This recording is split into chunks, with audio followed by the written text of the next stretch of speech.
We also asked Senator Sanders why he said Secretary Clinton should apologize to the families of Americans killed in the Iraq War. And he addressed why negative attacks between the two of them have intensified.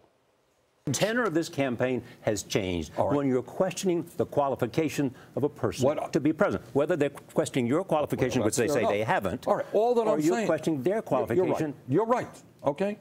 But what I want to say is, when I see the headlines, Clinton questions whether Sanders is qualified to be president, you know what?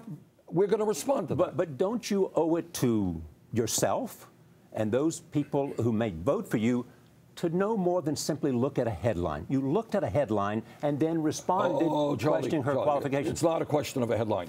Here, something else. I mean, after we won in Wisconsin, I think the Clinton campaign, that was our 6th victory in 7 states. I think what they have said publicly is the tenor is going to change. They're going to go much more negative on us. And they have. That's the fact. Take a listen to this. This is what you said. You said that Clinton should apologize for Iraq war deaths.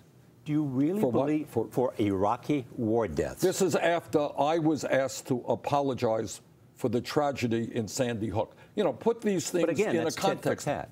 It is tit for tat. But I'm responding, to attacks that are being made against me. I'm asking where the tenor of this campaign is going, and is that going too far to say she bears responsibility for Iraqi war deaths? Do I bear responsibility for the tragedy and the horrors of Sandy Hook? So, let's get off of that. Of course she doesn't bear responsibility. She voted for the war in Iraq.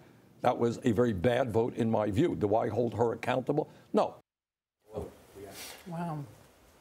He didn't really answer the question.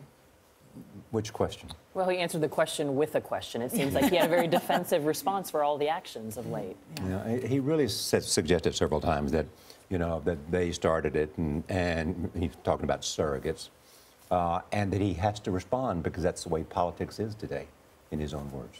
Good interview. Yeah, very good. New York will be a key state.